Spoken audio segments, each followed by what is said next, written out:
देख लिया कि जो ईडी 2 साल से इन्वेस्टिगेशन कर रही थी उसके पास अरविंद केजरीवाल जी के वकीलों का और दिल्ली हाई कोर्ट के सवालों का कोई जवाब नहीं था, इसीलिए उन्होंने कोर्ट से समय मांगा। आज जो दूसरी महत्वपूर्ण चीज दिल्ली हाई कोर्ट की सुनवाई से निकल कर आई है और वो दिल्ली हाई कोर्ट के आदेश में बहुत स्पष्ट तौर पर निकल के आई है कि दिल्ली हाई कोर्ट ने भी अरविंद केजरीवाल जी की गिरफ्तारी पर सवाल उठाया है।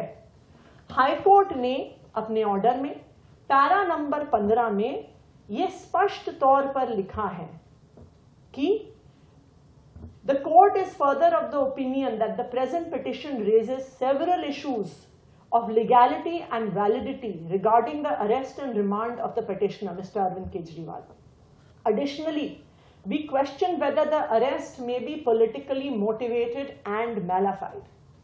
Court आगे बढ़ के ये भी कहता है कि there are serious and critical questions before this court, and this court, being a constitutional court, must apply its mind to the motive behind the arrest, which is patently illegal and has a direct bearing on the democratic process of impending elections in the country. तो आज court ने भी इस बात का संज्ञान लिया है कि जो अरेस्ट ईडी ने किया है उस अरेस्ट की लोकतांत्रिक प्रक्रिया पर क्या असर पड़ रहा है उस पर सवाल है।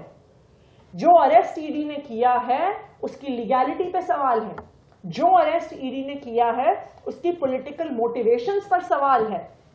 ये बात आज हाई कोर्ट ने अपने आदेश में कही है और इस बात का हाई कोर्ट ने संज्ञान लिया है। हमें खुशी है इस बात की कि इस देश के न्यायालय ने, दिल्ली हाई कोर्ट ने जिस प्रकार से अरविंद केजरीवाल जी को गैर कानूनी तरीके से गिरफ्तार किया गया है, भारतीय जनता पार्टी के पॉलिटिकल हथियार ईडी के द्वारा गिरफ्तार किया गया है, आज उस गिरफ्तारी पर दिल्ली हाई कोर्ट ने भी सवाल उठाए। हम इस बात का भी स्वागत करते हैं कि दिल्ली हाई कोर्ट ने ईडी को सिर्फ 1 हफ्ते का समय दिया है जिसमें उनको अपना जवाब दर्ज करना है। 2 तारीख तक उन्हें अपना जवाब दर्ज करना होगा और हाई कोर्ट ने कहा है कि वो 3 तारीख को अरविंद केजरीवाल जी की गिरफ्तारी पर अपना फैसला सुनाएगा और ईडी को 2 तारीख के बाद समय नहीं मिलेगा। हम उम्मीद करते हैं कि हमारे देश का न्यायालय इस देश की लोकतंत्र की रक्षा करने में जो हमेशा न्यायालय ने भूमिका निभाई है वो आने वाले समय में भी निभाता रहेगा। ने देख लिया कि जो ईडी 2 साल से इन्वेस्टिगेशन कर रही थी उसके पास अरविंद केजरीवाल जी के वकीलों का और दिल्ली हाई कोर्ट के सवालों का कोई जवाब नहीं था, इसीलिए उन्होंने कोर्ट से समय मांगा। आज जो दूसरी महत्वपूर्ण चीज दिल्ली हाई कोर्ट की सुनवाई से निकल कर आई है और वो दिल्ली हाई कोर्ट के आदेश में बहुत स्पष्ट तौर पर निकल के आई है कि दिल्ली हाई कोर्ट ने भी अरविंद केजरीवाल जी की गिरफ्तारी पर सवाल उठाया है। हाई कोर्ट ने अपने ऑर्डर में पैरा नंबर 15 में यह स्पष्ट तौर पर लिखा है कि the court is further of the opinion that the present petition raises several issues of legality and validity regarding the arrest and remand of the petitioner, Mr. Arvind Kejriwal. Additionally, we question whether the arrest may be politically motivated and malafide.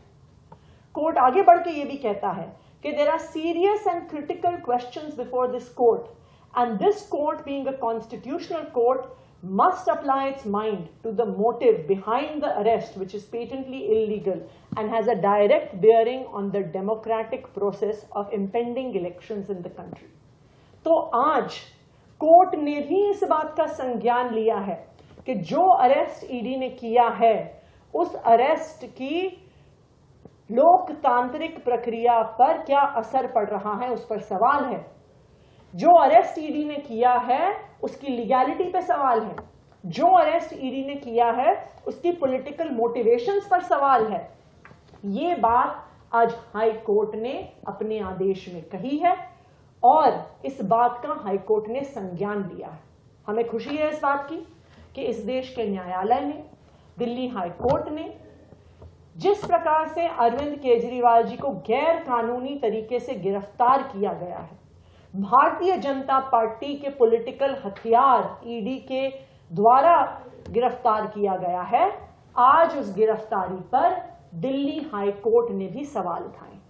हम इस बात का भी स्वागत करते हैं कि Delhi high court ने ईडी को सिर्फ 1 हफ्ते का समय दिया है, जिसमें उनको अपना जवाब दर्ज करना है।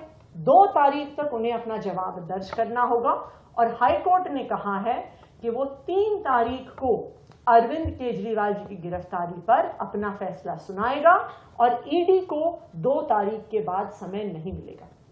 हम उम्मीद करते हैं कि हमारे देश का न्यायालय इस देश की लोकतंत्र की रक्षा करने में जो हमेशा न्यायालय ने भूमिका निभाई है, वो आने वाले समय में भी निभाता रहेगा।